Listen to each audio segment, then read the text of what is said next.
Porque no existe un Windows de 128 bits, ni tampoco una CPU de 128 bits. Los sistemas operativos han vivido una importante evolución con el paso de los años, y los procesadores también. Las primeras versiones eran de 8 bits, en los 80 dominaron las de 16 bits, en los 90 las de 32 bits y en la primera década del 2000 llegaron las de 64 bits. Han pasado 20 años desde que llegó el primer sistema operativo de consumo de 64 bits, Windows XP Professional X64 Edition, pero todavía no hemos visto un Windows de 128 bits. ¿Por qué ocurre esto? Es una buena pregunta y además es muy interesante, pero para poder contestarla es necesario que profundizar en cómo trabajan los sistemas operativos que pueden operar con distintas cantidades de bits y en el papel que juegan también los procesadores. Porque un sistema operativo de, por ejemplo, 64 bits no se puede ejecutar con un procesador de 64 bits, y por tanto para mover un sistema operativo de 128 bits necesitaríamos un procesador de 128 bits. Windows Vista de 64 bits. Os pongo un ejemplo. Cuando en 2006 llegó el parche que convertía a Windows Vista en un sistema operativo de 64 bits, muchos quisieron lanzarse a probarlo. Pero en aquella época los procesadores de 64 bits no llevaban mucho tiempo en el mercado de consumo general. AMD llegó primero en 2003 con los Athlon 64, que fueron una auténtica maravilla, y en 2004 llegó Intel con los Pentium 4 de 64 bits. Con esto quiero decir algo muy sencillo, y es que para que exista un sistema operativo de 128 bits primero tiene que existir un procesador de 128 bits. No tiene sentido desarrollar un software para un hardware que no existe. Por eso en su momento llegaron primero los Athlon 64 y los Pentium 4 de 64 bits, y unos años después se lanzó la actualización para Windows Vista que lo hacía compatible con 64 bits. Sé que os he dicho que Windows XP Professional X64 Edition fue el primer sistema operativo compatible con 64 bits, y en efecto así fue, ya que este estuvo disponible en 2005. Pero estaba enfocado al mercado de consumo profesional, mientras que Windows Vista de 64 bits se dirigía al mercado de consumo general. En cualquier caso, Windows XP Professional X64 Edition llegó también 2 años después del lanzamiento de los primeros procesadores de 64 bits para consumo, los Athlon 64 de AMD. El salto del megabyte al gigabyte. La razón por la que hemos ido aumentando los bits con cada sistema operativo ha sido, principalmente, para poder incrementar la cantidad de memoria que éste puede manejar. Con el paso del tiempo las aplicaciones y los juegos se han vuelto cada vez más complejos, y esto ha derivado en un aumento de los recursos necesarios para poder moverlos y para poder avanzar. Precisamente una de las cosas que más se ha disparado con el paso de los años ha sido el consumo de RAM.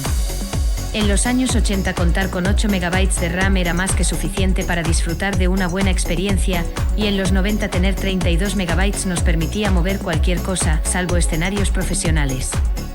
A partir de ahí, el consumo de memoria ha crecido exponencialmente. Entre los años 80 y los 90 la memoria necesaria en un PC estándar se multiplicó por 4, pero entre principios del 2000 y 2010 esa cifra se multiplicó por 40, ya que pasamos de necesitar 128 MB a tener 4 GB de RAM. La diferencia fue gigantesca y fue precisamente en esa franja temporal en la que se empezó a asentar Windows Vista de 64 bits dentro del mercado de consumo general. El paso de los 32 bits a los 64 bits fue una consecuencia directa del salto del megabyte al gigabyte en la RAM para PC. Ese crecimiento exponencial fue algo puntual que tuvo lugar en la primera década del año 2000, y ya se ha estabilizado. Solo tenemos que ver que los 8 GB de RAM se empezaron a utilizar ampliamente en el año 2012, y todavía a día de hoy, en pleno 2025, esa cifra sigue siendo suficiente para hacer muchas cosas. Sistemas operativos y bits, que cambió con Windows de 64 bits. Hablo de Windows de 64 bits porque, al final, este sistema operativo ha sido el más importante en el mercado de consumo general, y porque fue el que impulsó la transición a gran escala de los 32 bits a los 64 bits, así que tenedlo en cuenta. Un sistema operativo puede trabajar con bloques de datos y soportar una cantidad de RAM determinada en función de sus bits. A mayor cantidad de bits, mayor tamaño de esos bloques y mayor capacidad máxima de memoria. Esta es la división estándar de los sistemas operativos y su capacidad máxima de RAM según el número de bits. Sistemas operativos de 8 bits, 256 bytes de RAM. Sistemas operativos de 16 bits, 64 kilobytes de RAM. Sistemas operativos de 32 bits, 4 GB de RAM. Sistemas operativos de 64 bits, 18 EB de RAM. Para entender mejor esos números os recuerdo que 1 kilobyte equivale a 1024 bytes. 1 megabyte equivale a 1024 kilobytes. 1 gigabyte equivale a 1024 megabytes. 1 terabyte equivale a 1024 gigabytes. 1 petabyte equivale a 1024 terabytes. 1 exabyte equivale a 1024 petabytes. Esto quiere decir que con el paso de los sistemas operativos de 32 bits a 64 bits hemos multiplicado la cantidad máxima teoría de RAM direccionable de una manera espectacular, ya que hemos pasado de un máximo de 4 GB a 19.327.352.832, más de 19.000 millones de gigabytes. Esa cifra es totalmente exacta sin redondeos, ya que he evitado hacer el cálculo partiendo de una equivalencia 1:1. Un sistema operativo capaz de direccionar una mayor cantidad de RAM nos permite hacer tareas más complejas, trabajar con aplicaciones más avanzadas y disfrutar de juegos cada vez más realistas y exigentes. Piensa, por ejemplo, que cualquier juego actual que requiere 8 GB de RAM para funcionar sería imposible en un sistema operativo de 32 bits. Sin embargo, este no fue el único avance que introdujeron. Los sistemas operativos de 64 bits también permitieron la llegada de otras mejoras importantes con los procesadores de 64 bits, que no se limitaron a aumentar el máximo de memoria soportada. Un PC con 64 GB de RAM, imposible en un sistema de 32 bits. Por ejemplo, pueden procesar datos en bloques de 64 bits, lo que significa que una CPU de 64 bits puede trabajar con más cantidades de datos por ciclo de reloj. Esto se nota sobre todo en aplicaciones exigentes que implican grandes cantidades de operaciones y cálculos. También cuentan con funciones exclusivas y ofrecen otras mejoras a nivel de rendimiento y seguridad, entre las que podemos destacar el soporte nativo por hardware de Data Execution Prevention, conocido también como DEP por sus siglas en inglés, Kernel Patch Protection y la integridad del código en las sumas de verificación, checksums. La eliminación del subsistema de 16 bits también ayudó a mejorar la seguridad. ¿Qué significan los bits de un procesador? Cuando hablamos de CPUs de 32 bits, de 64 bits o de 128 bits estamos haciendo referencia, con esos números, al tamaño de los datos que puede procesar por ciclo de reloj, y también a las direcciones de memoria que puede manejar. Un bit se define como el valor mínimo de información en computación, y puede ser un 0 o un 1. Un bit por sí mismo es prácticamente inútil, pero cuando combinamos grandes cantidades de bits nos encontramos con grandes cantidades de datos enteros que ya empiezan a ofrecer una mayor utilidad. Por ejemplo, un procesador de 8 bits puede operar con un máximo 255 enteros, 2 acento circunflejo x, 1, donde x es el número de bits de la CPU, es decir, valores de 0 y 1, mientras que un procesador de 32 bits puede direccionar hasta 4.294.967.295 enteros. Por contra, un procesador de 64 bits puede direccionar hasta 18.446.744.073.709.551. 615 enteros. Pasamos de hablar de miles de millones a hablar de trillones, un incremento espectacular que se dispara todavía más si analizamos las capacidades de un procesador de 128 bits, que podría direccionar hasta 340.280.920.938.463.463.370 y 4.607.431, 768.211.455 enteros. Como hemos visto, un procesador de 32 bits puede direccionar hasta 4 GB de RAM y uno de 64 bits puede direccionar hasta 18 EB de RAM. Esto quiere decir que puede trabajar con cantidades de datos mucho más grandes y complejas, por eso con la llegada de los procesadores de 64 bits se produjo una mejora tan grande en la capacidad de computación de los ordenadores modernos. ¿Qué diferencias tendría un Windows de 128 bits? La fachada sería la misma que la de cualquier Windows actual de 64 bits, es decir, no debemos esperar ningún cambio importante a nivel de interfaz. La principal diferencia estaría, como habréis podido imaginar, en la capacidad que tendrá este sistema operativo para trabajar con cantidades de memoria gigantescas y con bloques de datos de 128 bits. En teoría, ese sistema operativo podría soportar un máximo de 17.000 billones de yottabytes, una cifra mareante que para la época en la que nos encontramos es casi ciencia ficción. No exagero, pensad que un yottabyte equivale a 1024 zettabytes y que 1 zettabyte equivale a 1024 ecabytes. El yottabyte es la unidad más alta que tenemos ahora mismo en la pirámide de medición de cantidades de datos en informática.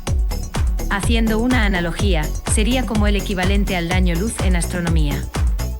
Este Windows tendría que utilizar un procesador de 128 bits, lo que debería suponer también mejoras de rendimiento por su capacidad de trabajar con más cantidades de datos por ciclo de reloj, y podría contar con otros avances a nivel de rendimiento y de seguridad.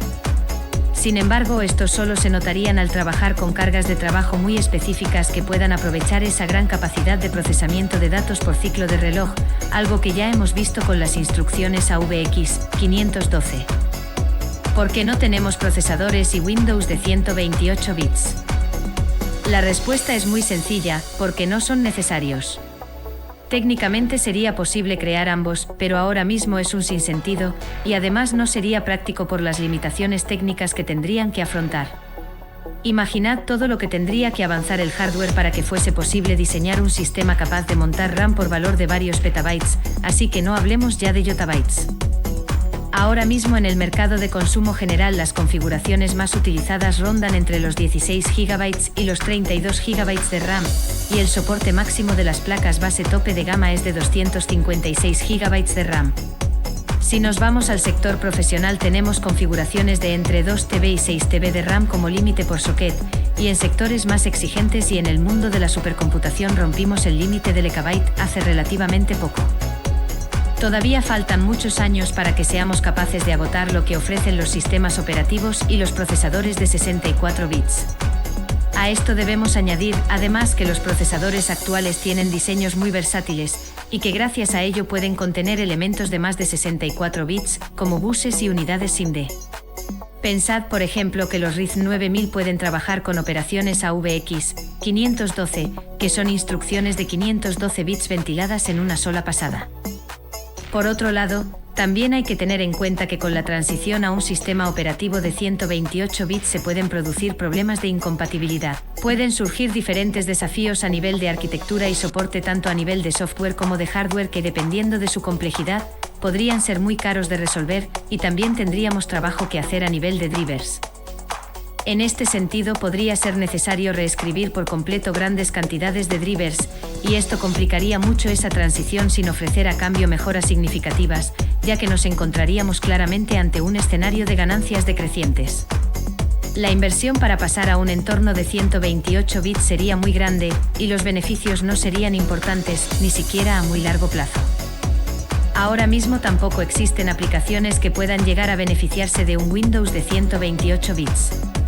Es verdad que en ciertos ámbitos como la investigación científica y el cifrado, se pueden utilizar operaciones específicas de 128 bits o más para cálculos concretos, pero estas ventilan a través de librerías o herramientas que se integran sin problemas en sistemas operativos de 64 bits, y no necesitan de un sistema operativo ni de un procesador de 128 bits.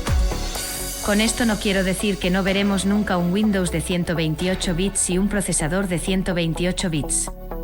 Es algo que podría ocurrir, de hecho es una posibilidad que ya se ha contemplado en la arquitectura RISC-V, pero estamos todavía a muchos años de distancia, tantos que probablemente ni tú ni yo, estimado amigo, llegaremos a ver estos procesadores, salvo que se produzca algún punto de inflexión en el mundillo tecnológico que acelere las cosas.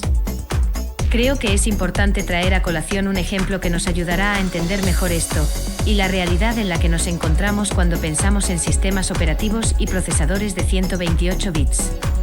Estoy seguro de que en la era de la computación de 16 bits nadie se habría podido imaginar que en solo 20 años íbamos a utilizar varios gigabytes de RAM, y sin embargo aquí estamos, con el gigabyte como estándar en consumo y el terabyte en servidores y centros de datos. Lo que hoy nos parece imposible o muy lejano puede acabar convirtiéndose en una realidad antes de lo que esperamos, eso está claro, y es una lección que la informática, y todas las tecnologías vinculadas a ella, nos ha enseñado desde su nacimiento hasta el día de hoy, por eso he hablado de un posible punto de inflexión que acelere las cosas. No obstante, por las cifras que manejamos cuando hablamos sistemas operativos de 128 bits, creo que estamos a muchas décadas de distancia. Es una evolución demasiado grande para la que no estamos preparados, y no lo estaremos hasta dentro de mucho tiempo. Saludos.